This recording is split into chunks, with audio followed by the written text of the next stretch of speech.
When you first learn a new instrument, you're really focused on trying to play the cover songs that you're learning exactly as what you're hearing. Every strum, every lick, verbatim, exactly the same. Later on in your musical journey, though, you'll start to find a lot of musical gratification in taking a cover and making it something unique that is your own interpretation of that song. A classic example of this is All Along the Watchtower. Let's listen to a brief snippet of Bob Dylan's original.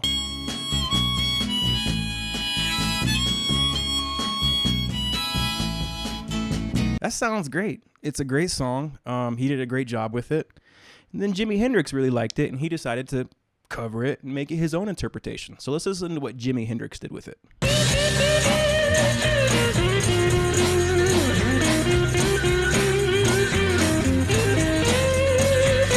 So this is something that you can do, and there's some techniques to get you started to start to put your personal stamp on cover songs. The longer you play, the longer you develop your unique style, the easier this is going to be. But these should be some tips and techniques to jumpstart your ability to do so.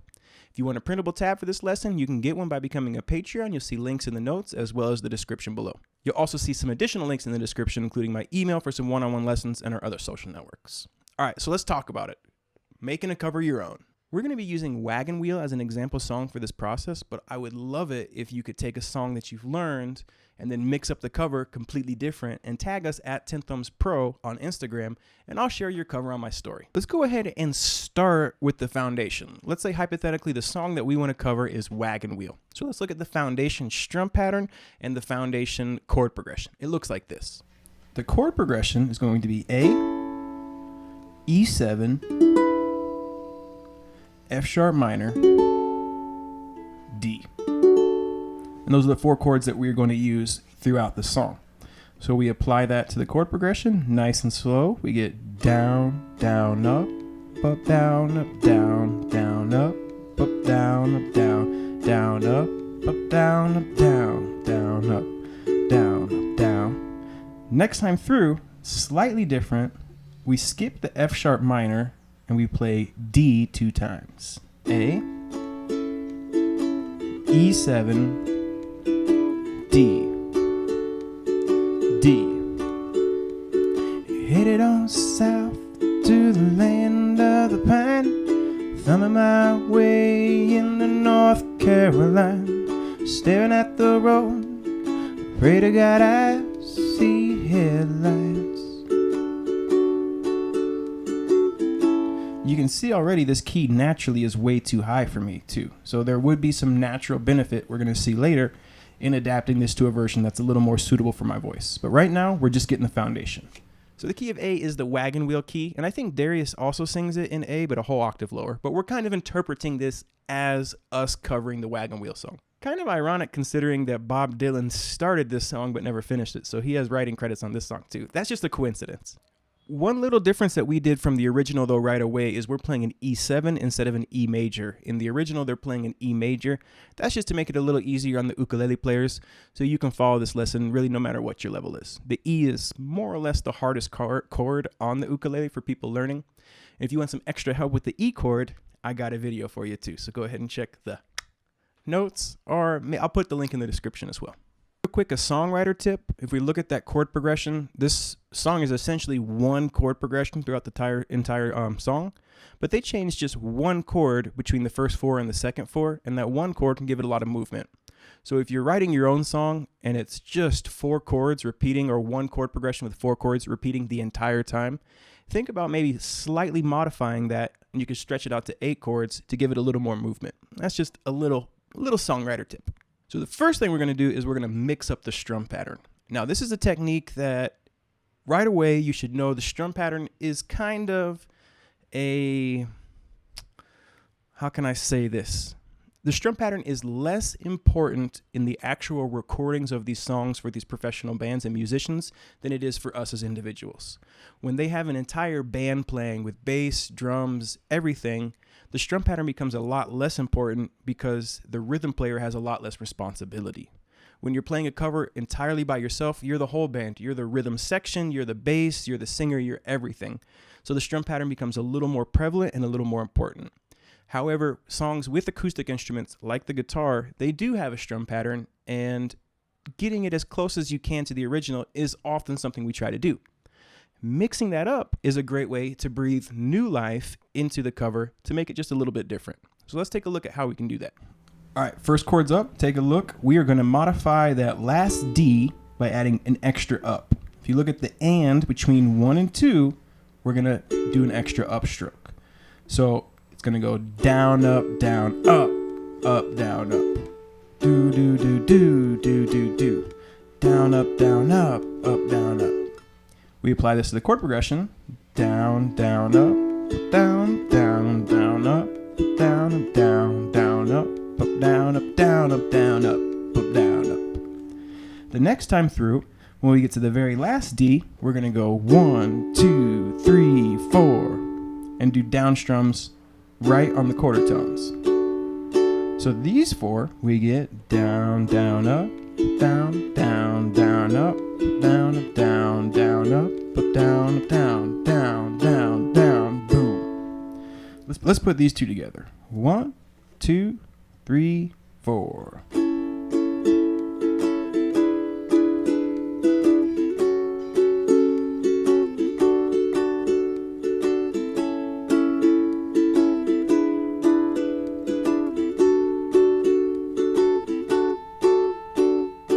One thing I was doing is I was releasing the pressure of this hand. You can actually kill the chord with this hand by just lifting up your fingers a little bit, and that creates a sound called staccato, as opposed to letting the chords ring, which would be legato.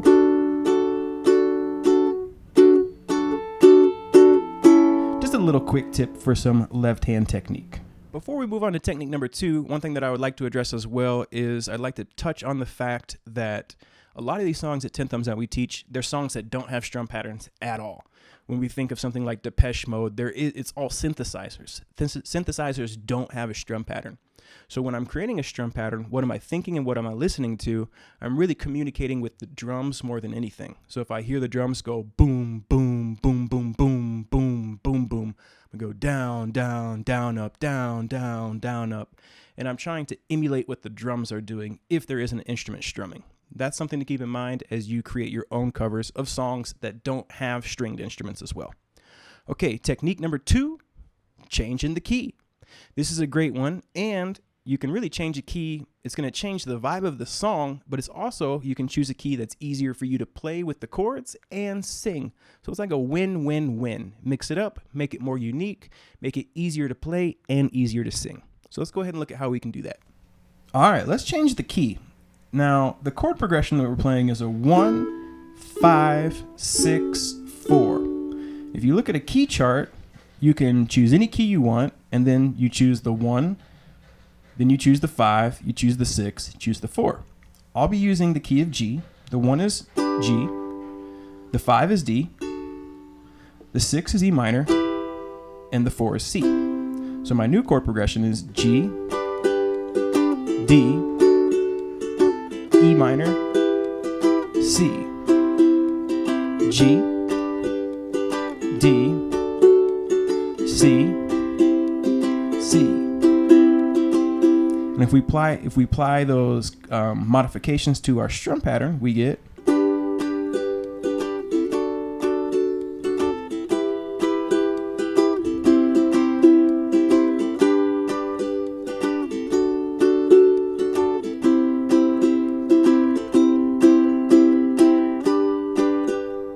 okay. Now, if you don't know how to change the key, I think I've done songs. Yeah, I'm sure I've done songs transpositioning. So I'll try to put a link up in the notes so you can see more how to transpose songs. It's a powerful tool to have because it is great for covers and it's great for finding something that's a little easier for your voice. Now the highest note, instead of it being a C sharp, is a B. Headed on south to the land of the pines, thumbing my way into North Carolina. Staring at the road, pray to God I see headlights. Made it up the coast, 17. Technique number 3, we are going to experiment with the 7th extensions. Now this is going to make songs sound more jazzy. You can do this or you can not do this. Like I said, we're just experimenting at this point and looking at different options.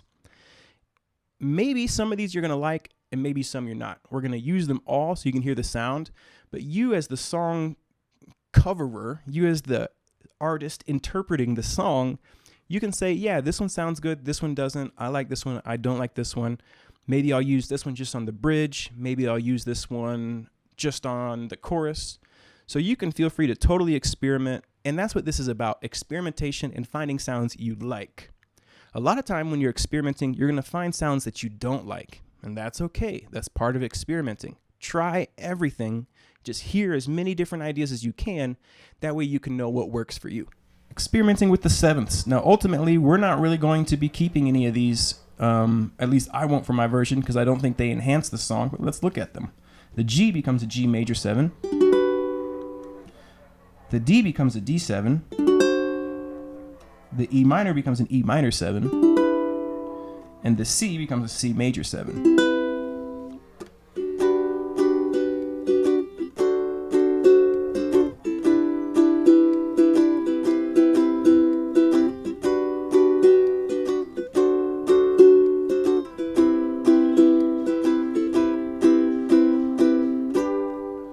So as you can see, I don't necessarily think that makes this song better. I don't think it enhances this song, but it is good to know how to do that because there are times when it really does work, especially if you lean into maybe changing the rhythm a little bit, making it more jazzy.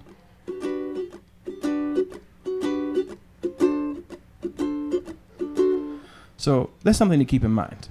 At least hear it, then decide, do you like it? Do you not? Do you like some of it? Do you like none of it? Do you like all of it? Just something to keep in mind. The next technique we're going to talk about, finger picking. We've already talked about changing the rhythm and changing the chords. Finger picking is a great way to totally flip it on its head and give it a completely new and different vibe. And that works vice versa. If it's a finger picking song, try strumming it.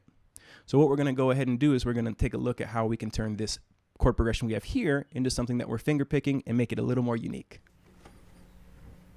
Finger picking. We're going to keep it in the key of G, and our pattern's going to be plucking these two, the middle two, then we're going outside. So we start by plucking the G, E, and A strings together.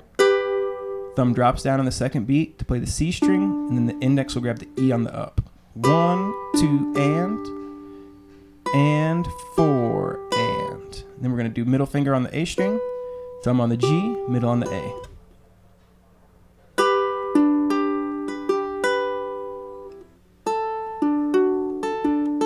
When we get to the D, we're going to not pluck the G string. We're going to go A string, C string, A string. It's the only difference, and you'll see it on the fourth beat. E minor, we're going to play like the D chord, and C like the other two as well, with the thumb on the C string. Why is that? Well, this is a G note, so we have a nice root.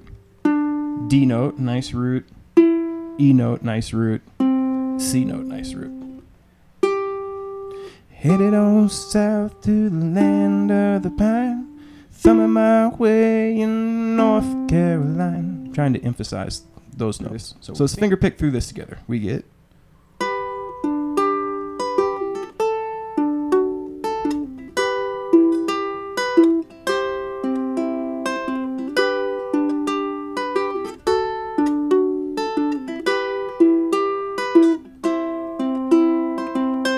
Second time through, when we get to that C, we're actually going to rest on the 1 and then repeat the. So it'll be C will be the last two measures of this. 1, 2, and 3, and 4, and 1, and 2, and 3, and 4. So you're resting on the 1 and you're resting on the 3. A little tricky, but it's going to sound good. So these 4 measures sound like this.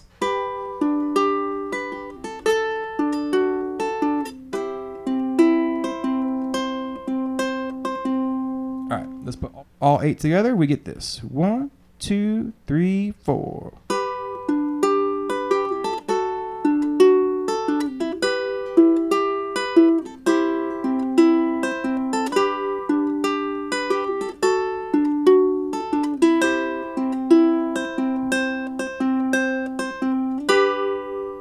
something that gives it a little more movement, makes it a little different.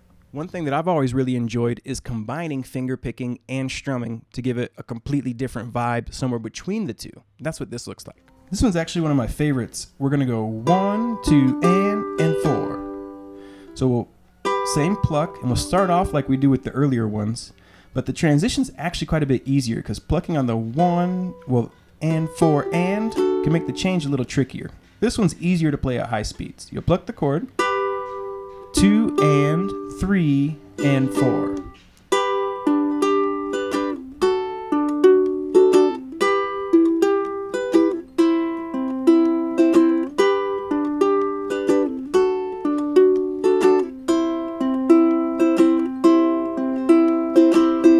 And then here there's a lot of room for experimentation as well. For example, that last 4, if I wanted to, I could.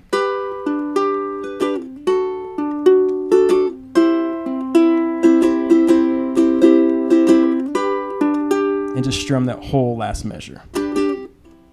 Another technique that you have available to you is changing the BPM of the song. Now, in general, I like to go slower as opposed to faster. In general, I find that if you speed a song up, it sounds a little rushed, and there are very few times speeding the song up I think makes it dramatically better. But having said that, experiment with making it faster. Me First and the Gimme Gimmes if I don't know if you're familiar with them, they're just a punk rock cover band, and they'll take popular songs, Frank Sinatra, everything from All of Me to the Archies, anything in between, and they speed them up. They make it sound like punk rock. Almost heaven, West Virginia, Blue Ridge Mountain, Shenandoah River. So there are times when you can speed it up. Just note, speeding it up also lends itself to more specific genres. Some genres are just naturally faster, and by speeding the song up, you might, whether intentionally or unintentionally, push yourself into sign like punk rock, rockabilly, even techno territory. And for the very last one, we're going to look at a little more complicated structures. We're going to take a look at arpeggios, arpeggiating the chords, which to an extent can just be finger picking, and creating some licks and fills to create something that's a little more dynamic and a little flashier. Now, being flashier doesn't always work. Some songs work better when they're more basic, and when they become flashy, it doesn't sound as good. But still experiment, try everything, touch every bass, see what works for you.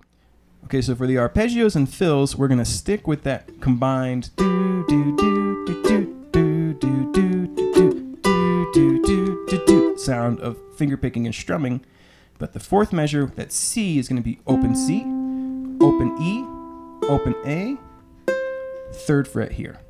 And that's actually a C6 arpeggio because we added the A note. You could go open, open, 3 on the E string, and then 3 for just a classic C chord. So these 4 measures we get.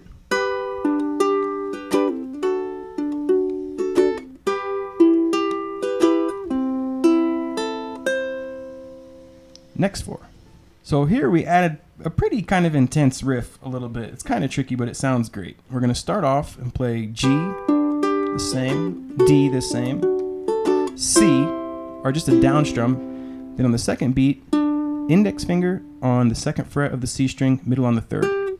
You're going to play those 2 together, and then you're going to go from there up to 4 and 5. And then 7 and 7. And I grab that one just with my ring finger.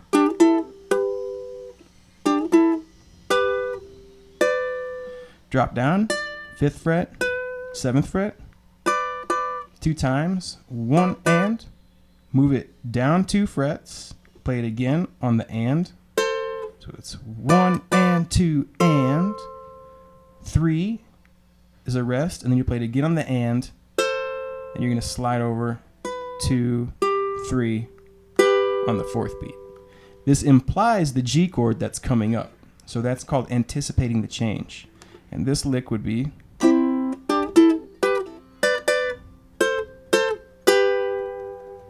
Okay, so these 4 measures. Okay, these 4. Pay attention now that C rings for 2 beats. So it's 1, 2, 3, and 4. 1 and 2 and 3 and 4. Okay. So you get 1, 2, and 3 and 4. 1, 2, and 3 and 4. 1, 2, 3, and 4. 1 and 2 and 3 and 4. Boom. Okay? So let's combine those two with the C6 arpeggio. 1, 2, 3, 4.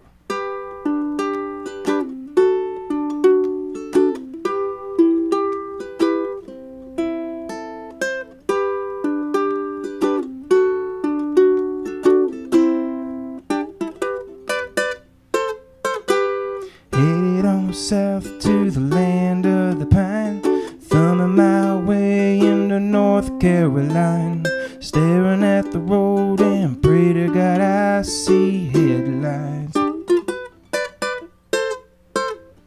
Wait up the coast in 17 hours, picking me a bouquet of dogwood flowers. I'm a hoping the valley I could see my baby tonight.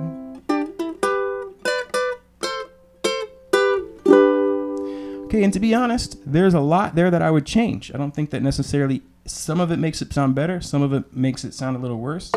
That little double stop riff, I would probably take that out and in favor of just finger picking through there. And I would make some changes and continue to experiment with it.